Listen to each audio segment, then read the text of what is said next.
Olá pessoal, tudo bem com vocês? Eu sou o pastor Arthur e ao meu lado está a minha esposa, a pastora Angie. Que bom ter vocês aqui conosco. Eu gostaria de dar as boas-vindas a você que está nos assistindo agora e após a transmissão. Se você estiver no carro ou na sua casa, reúna os seus amigos, vamos juntos louvar e adorar o Senhor, ouvir uma palavra abençoada, vamos orar. Olha, o chat já está aberto. Deixe um pedido de oração lá, porque no final dessa transmissão nós vamos orar por você. E não esqueça, todo domingo às 6 horas, às 18 horas, teremos um culto para você, uma palavra abençoada. Já aproveita e compartilhe esse link com seus amigos. E eu espero que esse culto seja a bênção na sua vida.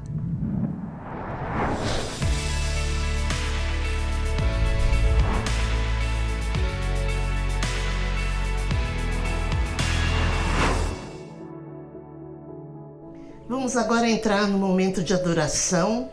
Você que acabou de entrar na transmissão, seja bem-vindo. Vamos juntos louvar e adorar o Senhor, o único digno de toda honra e toda glória. Você sabia que o louvor é uma arma poderosa? O louvor ele quebra cadeias, o louvor liberta, o louvor transforma. Ele transforma ambientes de guerra em ambientes de paz.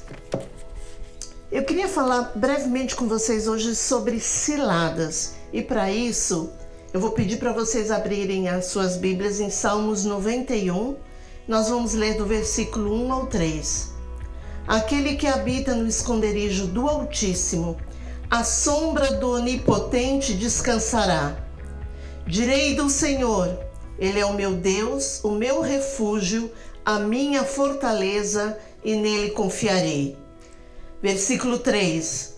Porque ele te livrará do laço do passarinheiro e da peste perniciosa. Laço é uma armadilha. O nosso adversário, sabendo que lhe resta muito pouco tempo, ele tem acelerado as suas ações. Ele, na verdade, ele quer derrubar os servos do Senhor. E para isso, ele está criando, usando de táticas, assim, muito, vamos dizer, infalíveis. E uma de suas táticas, de suas principais táticas, é o laço do passarinheiro. O que é o laço do passarinheiro? São armadilhas sutis que o inimigo usa para tentar nos prender numa vida de pecado. Que o Senhor hoje, Ele nos ensine a reconhecer esses laços, essas sutilezas na nossa vida e que Ele nos dê força para evitá-las e não ceder a elas. Amém? Vamos louvar o Senhor.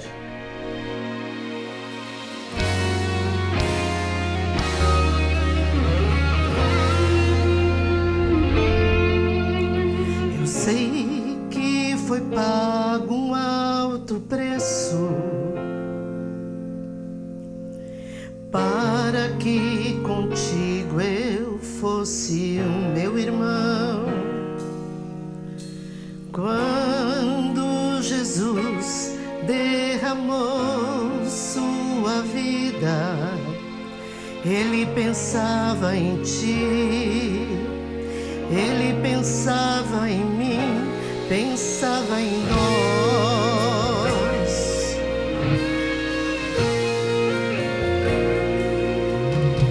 Eu sei que foi pago um alto preço para que contigo eu fosse o meu irmão. Quando Jesus derramou sua vida, Ele pensava em ti. Ele pensava em mim, pensava em nós e nos via redimidos por seu sangue, lutando o bom combate do Senhor.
sangue,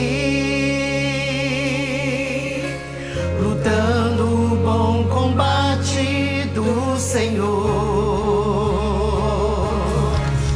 lado a lado trabalhando, sua igreja edificando e rompendo as barreiras pelo amor.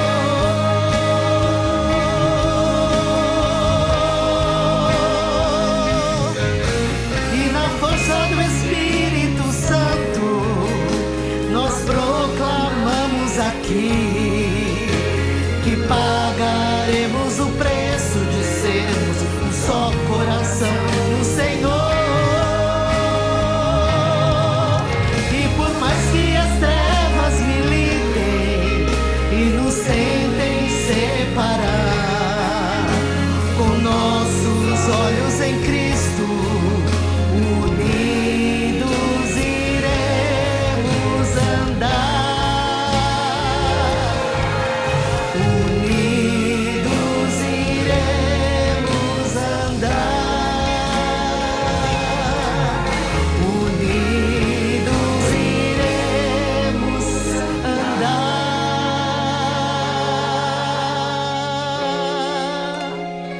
Um em Cristo. Aleluia. A glória e a honra para ti, Senhor.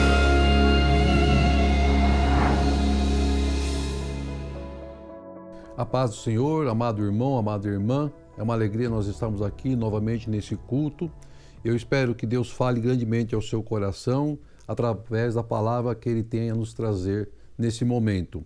Mas antes de entrarmos na palavra, eu gostaria de te perguntar se você se lembra ou já ouviu falar de um ditado popular que diz: errar é humano, repetir o mesmo erro é burrice. Eu acho que nós já ouvimos falar isso algumas vezes e sabemos que errar é algo que acontece em nossas vidas. E nós aprendemos com nossos erros, com o objetivo de não cometermos novamente os mesmos erros. Por isso que nós aprendemos com eles. E o erro pode, dependendo do tipo de erro, gerar algumas consequências. Pode ser consequências grandes ou pequenas, não importa, mas eles podem gerar algumas consequências dependendo do contexto em que ele está inserido.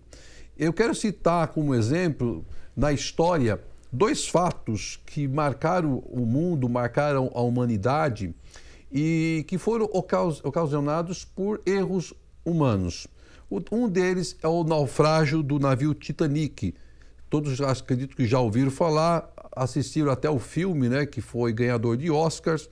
E lá ele conta, né, o fato, né, relata o fato do ocorrido com aquele navio, aquele transatlântico de passageiros, que saiu na sua primeira viagem, na sua viagem inaugural da Inglaterra, né, do Reino Unido, aos Estados Unidos. Isso foi em 1912.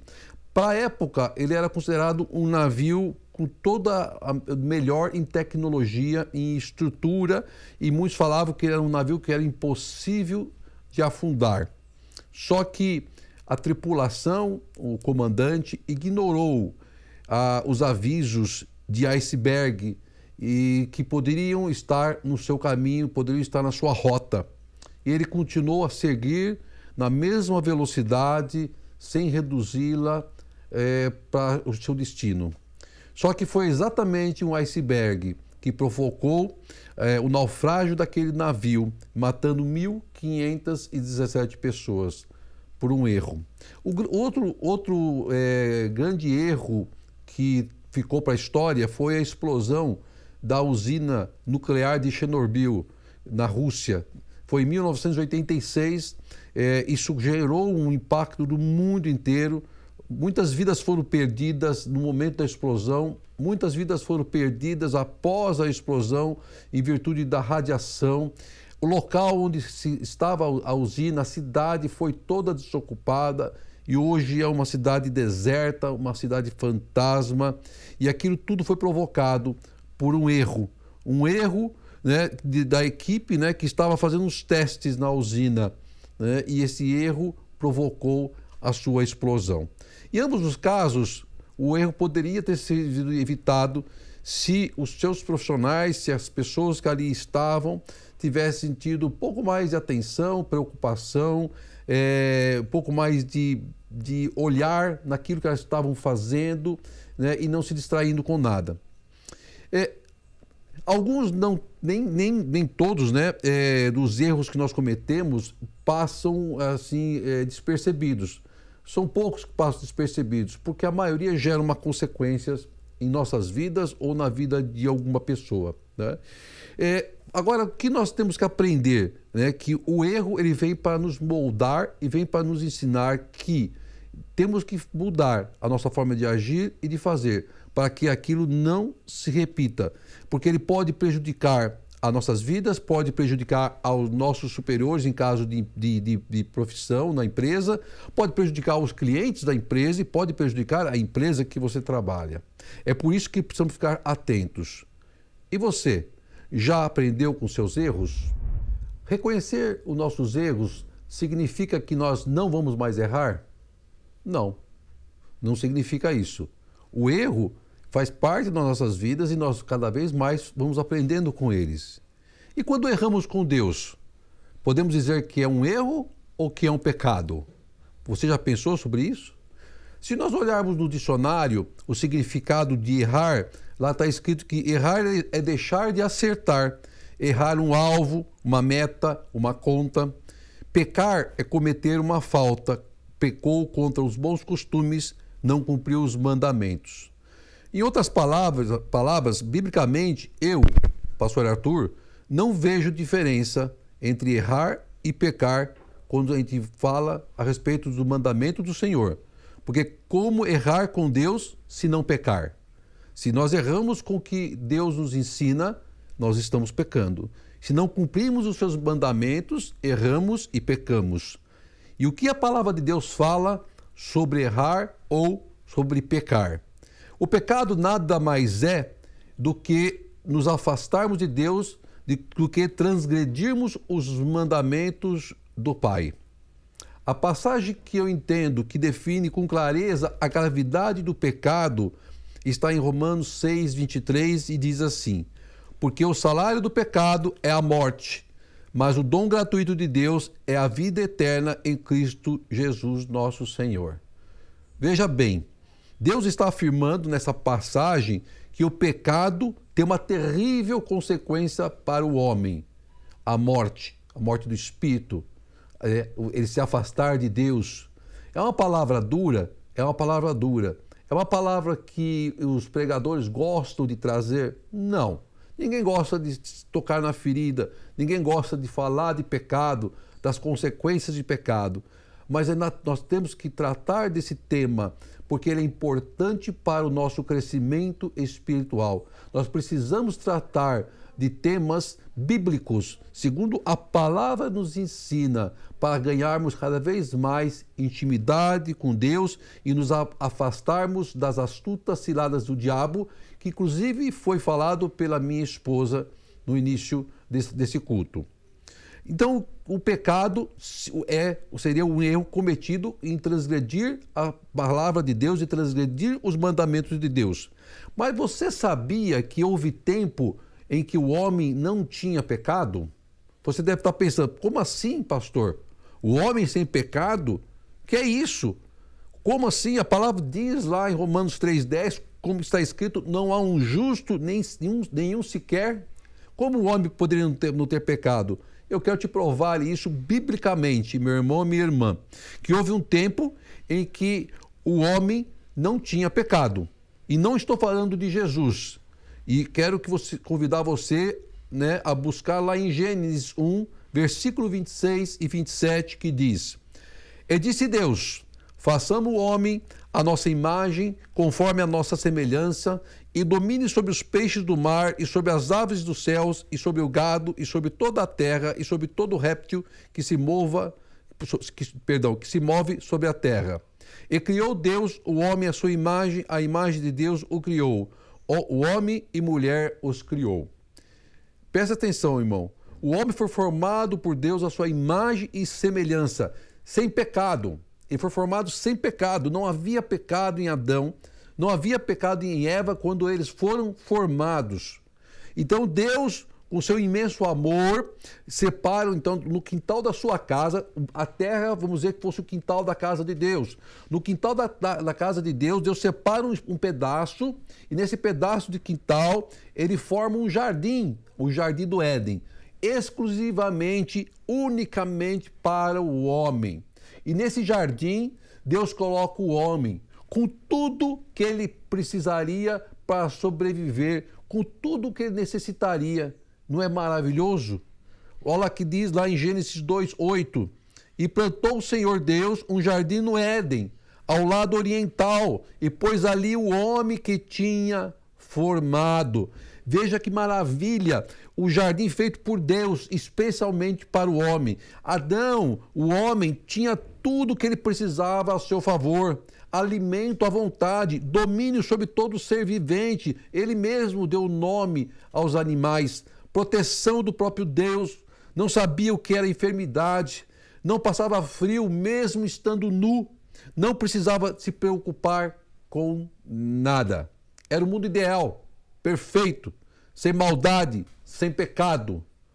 Adão estava feliz, satisfeito, realizado, íntimo de Deus. Vivia em um imenso jardim, vivia do paraíso.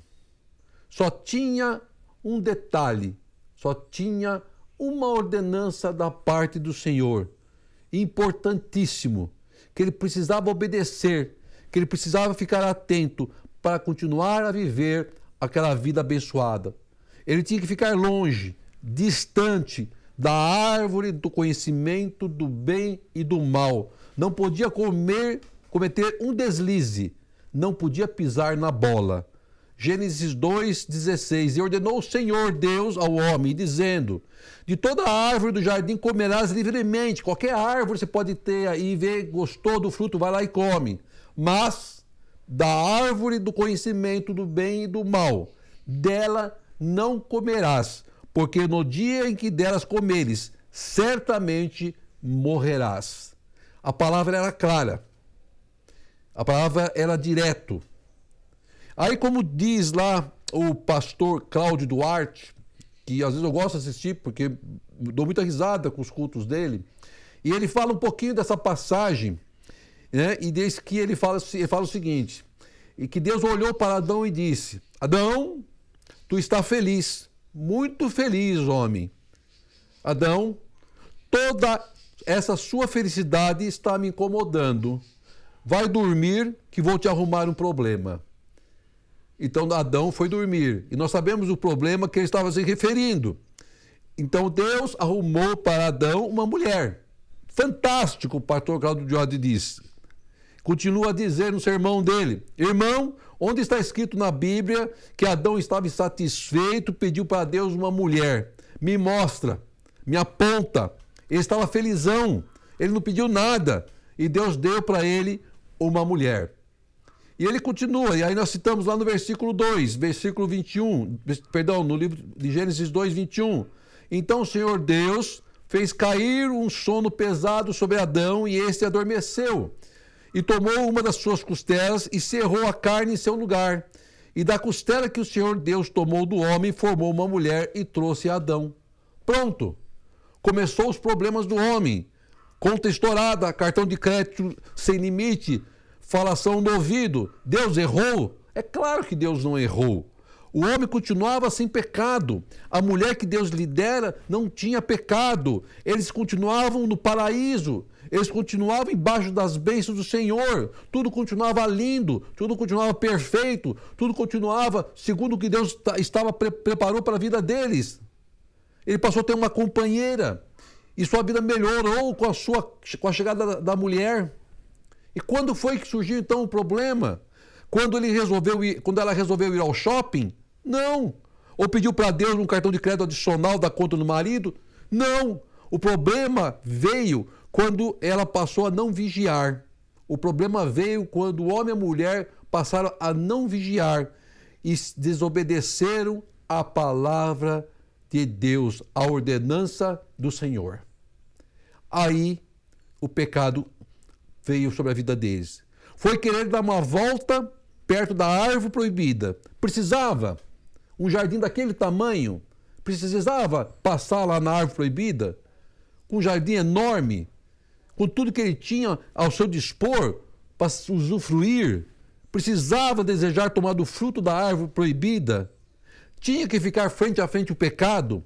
É aí que o homem cai, quando ele resolve enfrentar o pecado achando que ele tem força para vencer, achando que ele está preparado para vencer, e ele acaba caindo, porque o pecado vem com artimanha, vem com astúcia, vem com armadilha para tentar nos destruir e nos derrubar. Eu quero te dar um exemplo que vai te ilustrar muito essa passagem que fala da contaminação de Adão e Eva. Vamos dizer que esse copo com esse líquido escuro seja o pecado. Feio, escuro, uma cor desagradável. Pecado. Esse copo com água cristalina seja o homem sem pecado. O homem que entregou a sua vida a Cristo, o homem que está limpo do pecado, o homem que pediu a Deus perdão aos seus erros. E esse copo com água limpa seja Jesus.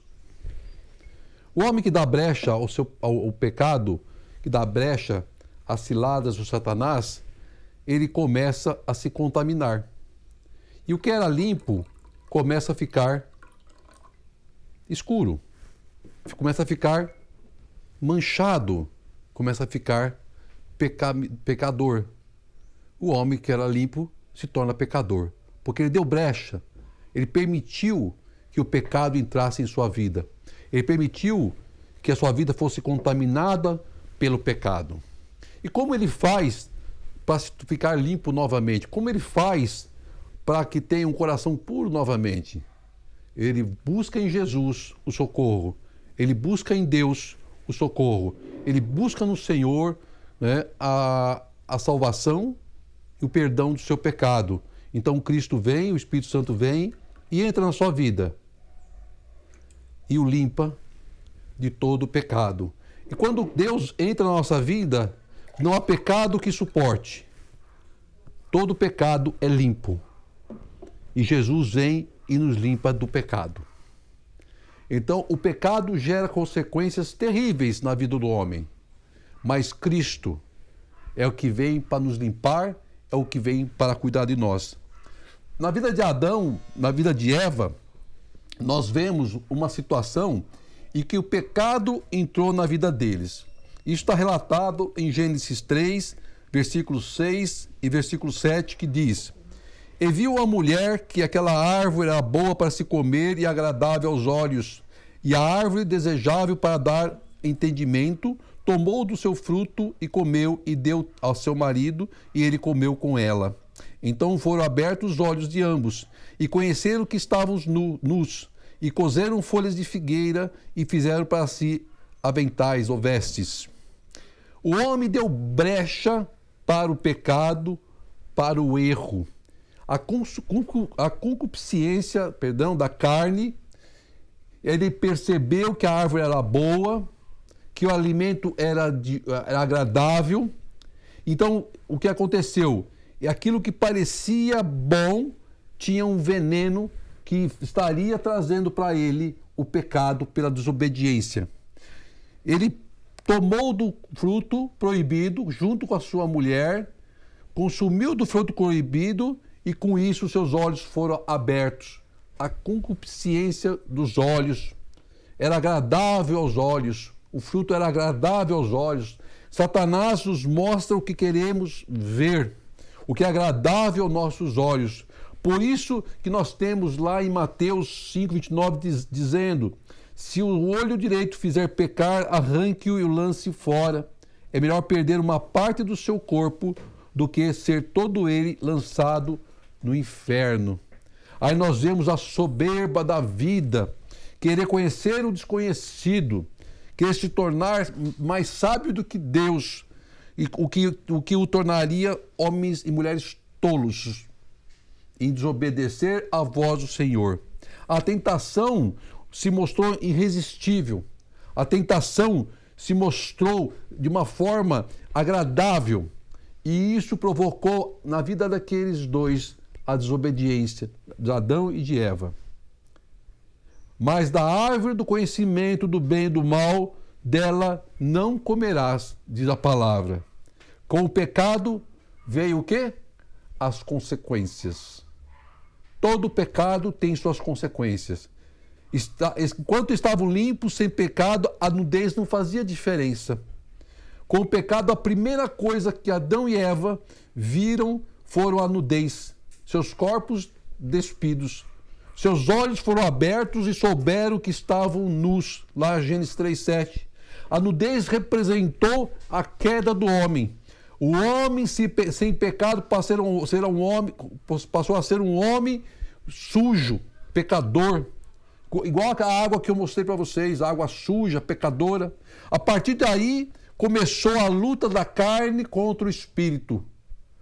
A partir do pecado, o homem se sentiu envergonhado e tentou esconder atrás de uma folha de figueira para encobrir a sua nudez, para encobrir o seu pecado.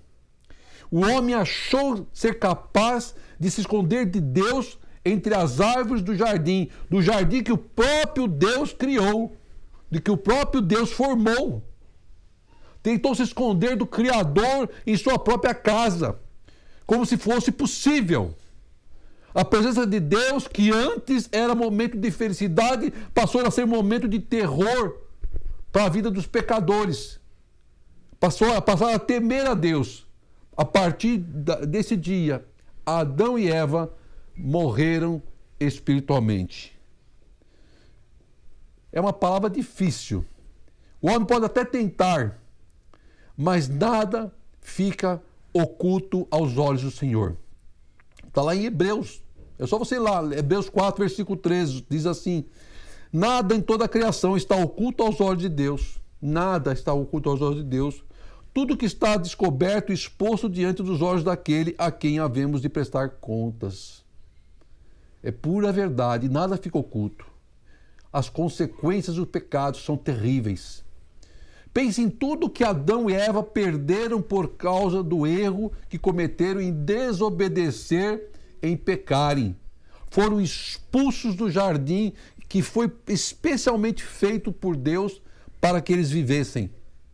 A mulher passou a conhecer a dor de parto. Os animais que antes ele dominara passaram a ser um risco às suas vidas. Para comer, o homem passou a cultivar a terra e ao pó ele voltaria. Que palavra dura, mas tão necessária para nossas vidas. É dura, mas é importante que nós aprendamos com ela. E a palavra nos ensina que o pecado gera consequências terríveis. Terríveis. Deixa eu te contar um testemunho. Quando eu tinha meus 17 para 18 anos, eu aceitei a Cristo na igreja presbiteriana, num culto de jovens. E lá eu ergui minha mão. Durante aquele culto eu senti como se alguém me pegasse pela cintura, me levantasse e eu ficasse com as pernas no ar. De tão poderoso que foi a experiência que eu senti. Eu era novo, era muito jovem, inexperiente, e o mundo acabou me cativando, o mundo acabou me mostrando os seus prazeres, mostrando, né, a sua face. Isso acabou me afastando de Deus. Mas desde aquela época eu tinha um chamado da parte do Senhor. Mas me afastei de Deus. Durante 20 anos eu fiquei afastado de Deus, sem ser incomodado. Mas como todos os pastores dizem, né, uma hora Deus puxa a corda, uma hora Deus dá um tranco na linha e nos traz de volta. E isso aconteceu na minha vida. E quando eu voltei para Deus, num momento de muita luta, muita dificuldade, quando eu voltei para Cristo, quando eu resolvi voltar para Deus e voltar a servi-lo, foi quando Satanás se apresentou na minha vida. Mas se apresentou mesmo, dele vir falar comigo. E ele falava as coisas que eu fazia e que ele se agradava. Ele me apontava cada um dos meus erros, cada um dos meus pecados. E ele começou a citar e listar todos os meus erros. E ameaçava e dizia que não permitiria e que mataria e que fazia e deixava de fazer. Porque eu deixei o pecado entrar. O meu coração que tinha sido entregue a Jesus, que tinha sido limpo, passou a ficar sujo com a brecha. Porque eu deixei o pecado entrar no meu coração. Eu permiti, eu desobedeci à vontade de Deus. Eu me afastei da presença de Deus. E o pecado entrou. E na hora que eu quis voltar para Cristo, na hora que eu desejei voltar para Cristo, que a água do Senhor entrou na minha vida para me limpar, o inimigo que estava dominando a minha vida não aceitou aquela situação e se levantou com grande fúria para tentar me destruir aqueles que estavam ao meu redor. E o pecado deixou na minha vida várias consequências. E com elas eu aprendi e fui aprendendo e fui sendo lapidado e Deus foi me ajudando a sair daquela situação terrível a qual estava. Sabe por quê? Porque eu tinha uma promessa na minha vida. Porque você tem uma promessa na vida. Você tem uma promessa na vida. João 5,24 diz assim: na verdade vos digo que quem ouve a minha palavra e crê naquele que me enviou tem a vida eterna e não entrará em condenação, mas passou da morte para a vida.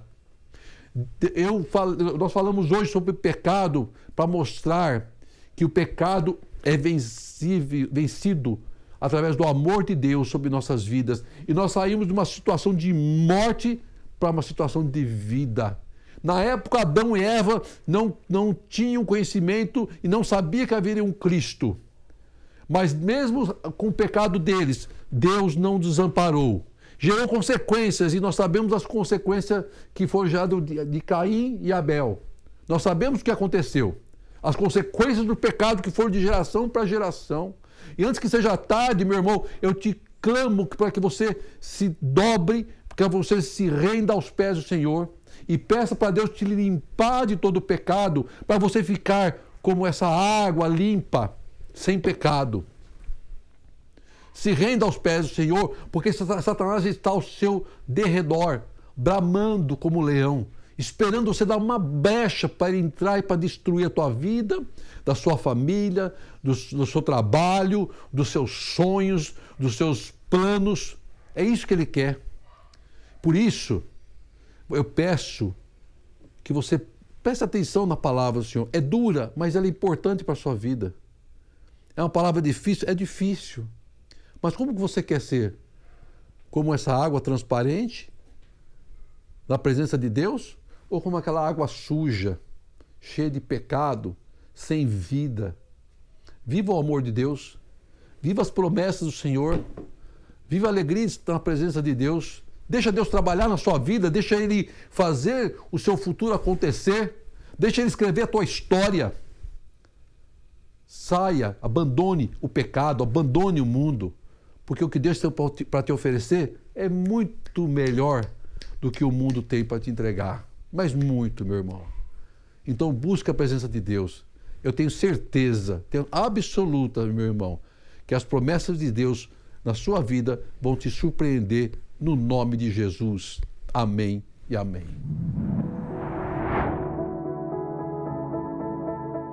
Meu querido irmão, eu espero que essa palavra tenha falado ao seu coração. Lembre-se, Deus não está aqui para nos colocar nenhum peso no ombro e nem nos condenar. Deus está aqui para nos receber de braços abertos, para nos perdoar, para poder nos limpar de todo o pecado. Nós vamos orar agora. Eu quero chamar a minha esposa Angie Medrado, pastora Angie Medrado, para juntos estarmos orando, para que você seja agora visitado pelo Espírito Santo do Senhor. Onde você estiver, se for possível, feche teus olhos, abaixe tua cabeça e vamos agora buscar a face de Deus. Pai querido, Pai Santíssimo, te agradecemos mais uma vez por esse culto, Pai, pela palavra a qual tu nos trouxeste aos nossos corações, Pai. Somos homens, Pai, erramos, pecamos e carecemos, Pai querido, do seu perdão e da sua misericórdia, Pai. Confessamos nossas falhas, nossos erros, Pai amado. Pedimos, Pai, que o Senhor venha nos lavar de todo pecado, nos limpar da imundície do mundo, Pai, nos limpar do que o pecado gera para nós, Pai. Dor, sofrimento, tristeza, Senhor. Lava-nos agora, purifica-nos, Pai querido. Purifica aquele que está nos ouvindo, Pai. Visita, Pai amado, aquele que participou desse culto, esteja participando desse culto, Pai, e que tem pedido de Ti um milagre, Pai. Apaga toda a transgressão, Pai querido. Nos rendemos aos Teus pés, Pai. Temos que confessar o Teu nome todos os dias, Senhor. Como nosso Deus, como nosso Senhor, como nosso Salvador. Todos os dias, Pai. Porque, Pai querido, todos os dias somos bombardeados, Pai. Todos os dias, Pai, somos cercados pelo inimigo, Pai amado. Ciladas, armadilhas são preparadas para tentar nos derrubar, para tentar nos prostrar, para tentar nos sujar com a imundície do pecado, Pai.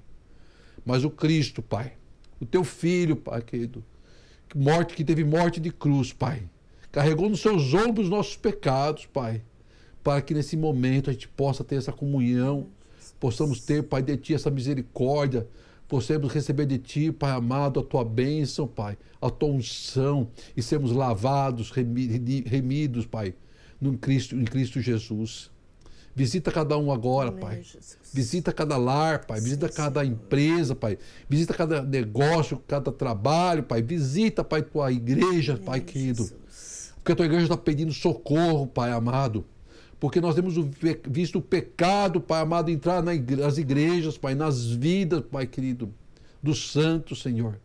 Resgata, Pai amado, a ovelha perdida, Senhor. É que eu te peço, em nome do Seu Filho amado Jesus. Amém e amém. Amém, amém. Que palavra abençoada, forte, mas abençoada. Como é bom servirmos um Deus misericordioso. Como é bom servirmos um Deus que nos olha, que nos entende, porque Ele veio como um ser humano, como um homem. Ele veio como um homem e Ele veio para nos salvar.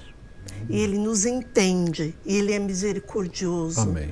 E é muito bom servirmos. Você que nunca aceitou Jesus, se você sentir no coração, eu peço para que você aceite Ele como seu Senhor e Salvador. A Bíblia diz aqui em Apocalipse 3:20, eis que estou à porta, isso é Jesus dizendo para você, eis que estou à porta e bato. Se alguém ouvir a minha voz e abrir a porta, entrarei e cearei com ele e ele comigo. Ele não está te obrigando a aceitá-lo, mas Ele está dizendo, se você quiser, me aceite. Amém. Estou aqui, estou batendo na sua porta, me aceite. E aceitar Jesus em sua vida é, sem dúvida, a maior e melhor e mais importante decisão que você pode tomar. Se você sente no coração de aceitar Jesus, eu peço que você repita essa oração comigo, que diz assim, Senhor Jesus, repita comigo, Senhor Jesus, eu te aceito como meu único e suficiente Senhor e Salvador. Eu te peço, Senhor, para escrever o meu nome no livro da vida. Senhor, eu te convido para habitar no meu coração e na minha vida. Faz morada em mim, Senhor, para sempre. Amém e amém. Você que aceitou Jesus, que tomou essa decisão tão importante na sua vida, deixe seu nome no chat. Nós estaremos orando por você no final dessa transmissão. E você, já falou de Deus hoje? Nós gostaríamos de agradecer a todos vocês que participaram desse culto. Esperamos que esse culto tenha sido bênção em sua vida. E número 6:24 diz assim, que o Senhor te abençoe e te guarde, que o Senhor faça resplandecer o seu rosto sobre ti e te conceda a graça. Olha que lindo. Que o Senhor volte para ti o seu rosto e te dê paz. Você que ainda não se inscreveu no canal, vem aqui, se inscreve, aproveita, compartilha esse link com seus amigos. Quem sabe essa palavra vai fazer uma grande diferença na vida desse seu amigo. Até o próximo domingo. Deus te abençoe. E na força do Espírito Santo, nós proclamamos. estamos aqui, que pagaremos o preço de sermos um só coração.